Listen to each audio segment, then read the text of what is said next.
पाठ 11 शिशुनगर। यह पाठ एक ऐसे गांव का वर्णन करता है जहां बच्चे स्वयं स्कूल चलाते हैं, अखबार चलाते हैं, सूत काटने, कपड़ा बुनने और सिलाई का काम करते हैं।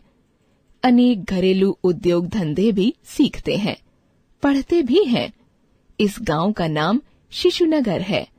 यह पाठ हमें सिखाता है कि राष्ट्र निर्माण के लिए हमसे जो हो सके हमें करना चाहिए। यह हमारा कर्तव्य है। आइए यह पाठ सुनते हैं। पात्र रतन, हरीश, रामदीन, अध्यापक और कई लोग। दृश्य 1। शिशु समाचार प्रेस का दफ्तर। संपादक कुर्सी पर बैठे हैं। नेपथ्य में टेली प्रिंटर खटखटाने के स्वर सुनाई देते हैं। संपादक घंटी बजाते हैं। रामदीन आता है। रामदीन, मशीन पर कौन सा फर्मा छप रहा है? मैंने देखा नहीं। एक शीट लाओ तो। रतन का प्रवेश। संपादक जी, आपने अग्रलेख लिख लिया? मैं अभी लिख रहा हूँ, आधे घंटे में दे दूंगा। क्या बात है? मैंने कुछ टिप्पणियां लिखी हैं, आप देख लेते? लाइए देखूं। प्रधानमंत्री का वक्तव्य। नेपाल का शासन सुधार। कोरिया युद्ध किधर? शीर्षक तो ठीक ही है, रख दीजिए, जरा देर बाद देख लूंगा। लेकिन रतन जी, हमें एक बात हमेशा याद रखनी है, हमें और किसी की नकल नहीं करनी है। शिशुनगर की अपनी एक हस्ती है। शिशु समाचार के लिए लिखते हुए हमें अपने आदर्श के अनुसार अपने स्वतंत्र दृष्टिकोण का ध्यान रखना चाहिए। उसका मैं सदा ध्यान रखता हूँ। इन टिप्पणियों में भी आपको इसकी झलक मिलेगी। दक्षिण भारत के 3 बालक पहाड़ों और जंगलों में 1000 किलोमीटर की पैदल यात्रा पूरी करके अहमदाबाद पहुँचे। वे तमाम दुनिया में इसी तरह घूमेंगे। यह कितना महत्वपूर्ण समाचार है। बालकों द्वारा की गई इस साहसिक यात्रा का दुनिया भर के देशों पर बड़ा प्रभाव पड़ेगा। इस समाचार को इस तरह कोने में क्यों डाल दिया गया है? मैं इसे देख नहीं सका था। हरीश जी ने अनुवाद किया था। तो आपने अनुवाद भी नहीं देखा था? ना, यह अनुवाद भी ठीक नहीं है। रामदीन, हरीश जी को भेज दो मेरे पास। लोग इतनी असावधानी क्यों बरतते हैं? थोड़ी सी सावधानी से इन दोषों को दूर किया जा सकता है। रामदीन का मंच से प्रस्थान। हरीश का प्रवेश। आपने मुझे बुलाया था संपादक जी? हाँ हरीश जी, वह जो अहमदाबाद के 3 लड़कों वाला समाचार है ना? दक्षिण भारत के वे लड़के जो सारी दुनिया के पहाड़ जंगलों की यात्रा के लिए निकले हैं? हाँ वही। उसका अनुवाद आपने किया है? जी हाँ। क्या बात है? वह अनुवाद मुझे पसंद नहीं आया।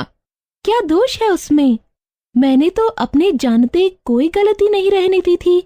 अनुवाद इसलिए किया जाता है कि दूसरे की भाषा को हम अपनी भाषा में समझा सकें। लेकिन अगर हमारी ही भाषा मुश्किल और उलझी हुई हो जाए तब तो उस अनुवाद को ठीक नहीं कहा जा सकता ना। मैं आगे से इस बात का ध्यान रखूंगा। ठीक है, अब जाइए आप। हरीश का प्रस्थान। रामदीन का प्रवेश। संपादक जी, कोई साहब आपसे मिलना चाहते हैं। कौन है? कोई परदेसी जान पड़ते हैं, बाहर से आए हैं। भेज दो उन्हें। रामदीन का प्रस्थान। अध्यापक का प्रवेश। अरे वाह, लड़के ने कहा संपादक जी अंदर हैं और यहाँ तो कोई नहीं है। अच्छा मजाक किया उसने। जी नहीं, मैं हाजिर हूँ, आज्ञा दीजिए। लेकिन मैं तो संपादक जी से मिलना चाहता हूँ। मैं ही संपादक हूँ, मैं आपके लिए क्या कर सकता हूँ? तुम हंसते हैं। अरे भाई, तुम तो खुद इतने छोटे हो कि कुछ भी नहीं कर सकते। तुम संपादक हो। छोटा सिक्का हमेशा खोटा होता है, यह तो कोई बात नहीं हुई। लेकिन खैर, आप विराजिए तो पहले। कहाँ से पधारे हैं आप? मैं दूर से आया हूँ, देहात से। वहाँ अध्यापक हूँ। शहर आते हुए यहाँ रुक गया हूँ, लेकिन यहाँ की सब बातें विचित्र देखता हूँ। तुम सब के सब इतने छोटे हो। बेशक हम छोटे हैं, लेकिन छोटे बीज ही बड़े बड़े वृक्षों के रूप में बदल जाते हैं। एक दिन हम सभी आपकी उम्र के हो जाएंगे। जब हो जाओगे तब की बात तब देखी जाएगी। अभी तो तुम लड़के हो, तुम्हारी पढ़ने लिखने की उम्र है। आप यह कैसे कहते हैं कि हम पढ़ते लिखते नहीं? फिर इन फालतू बातों में वक्त बर्बाद करने से क्या फायदा? जब पढ़ लिख लोगे तब तो ये सब काम तुम्हें करने ही होंगे। आपको शायद यह नहीं मालूम कि हमारे इस गांव का नाम शिशुनगर है। शिशुनगर यानी बच्चों का गांव? ऐसा नाम तो कभी सुना ही नहीं। तब क्या यहाँ सिर्फ बच्चे रहते हैं? जी हाँ, और वे ही गांव का सारा प्रबंध भी करते हैं। हमारा ज्यादा ध्यान रचनात्मक कामों की ओर रहता है, जिनसे देश के निर्माण और संगठन को बल मिलता है। ऐसे और कौन से काम करते हो तुम लोग? हम स्कूल चलाते हैं और अखबार भी। हम सूत काटने, कपड़ा बुनने और सिलाई का काम करते हैं। फिर हम लकड़ी, बेंत और मिट्टी वगैरह से बनने वाले घरेलू उद्योग धंधे भी सीखते हैं। लेकिन इनसे भी बड़े हमारे कुछ और काम हैं। वे कौन से काम हैं भाई? अभी आप पढ़ाई लिखाई पर बहुत जोर दे रहे थे, इसलिए मैं मान लेता हूँ कि आप पढ़ने लिखने को बहुत जरूरी समझते हैं। इसमें क्या संदेह है? अनपढ़ आदमी तो अंधे के समान है। हम लोग बारी बारी से आसपास के गांवों में जाते हैं और उन सयाने लोगों को पढ़ाते हैं जो अभी तक पढ़ना लिखना नहीं जानते। चौंक कर। खूब, बच्चे सयानों को पढ़ाते हैं। बच्चों के प्रयत्न से जो काम हंसी खेल में हो सकता है, सरकार के लिए वही एक भार बन सकता है। राष्ट्र निर्माण के काम में जो भी आदमी जितना भी हाथ बटा सकता है, वह क्या उसका कर्तव्य नहीं है? क्यों नहीं, क्यों नहीं।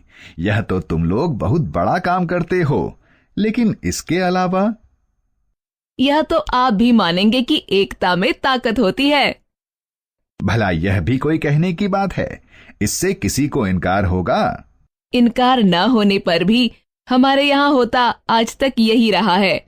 इसी के कारण इंसान आज जाने कितने रंगों में, धर्मों में और जातियों में बंटकर एक दूसरे का दुश्मन बन गया है। लेकिन हमारा सबसे बड़ा कलंक यह है कि हमने अपने ही कुछ भाइयों को अछूत कहकर अपने से दूर कर दिया है। मैं तुम लोगों के सभी काम देखना चाहता हूँ। यह कैसे अचरज की बात है कि इतने छोटे होकर भी तुम लोग इतने बड़े बड़े काम करते हो। हम अपने को हर तरह से देश की सेवा के योग्य बनाना चाहते हैं। दृश्य 2। मंच पर संपादक रामदीन, हरीश, रतन, अध्यापक और गांव के लोग। अध्यापक बोलने के लिए खड़े हैं। भाइयों, मैं परदेसी हूँ और बहुत दूर से अचानक आपके बीच आ पहुंचा हूँ। मेरी आधी जिंदगी बच्चों को पढ़ाते लिखाते ही बीती है।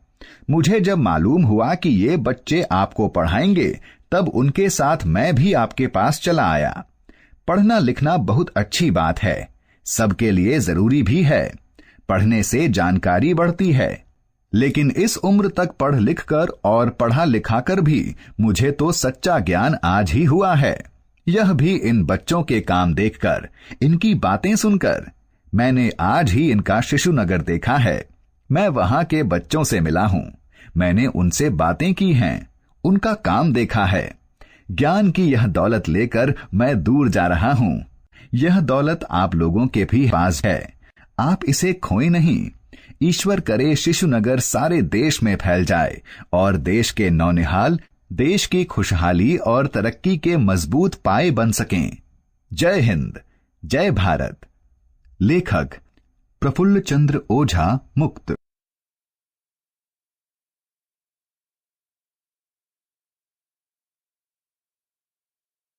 नीचे दिए वाक्यों में उचित विराम चिन्ह लगाइए। दिए गए शब्दों में सही स्थान पर अनुस्वार और अनुनासिक लगाइए।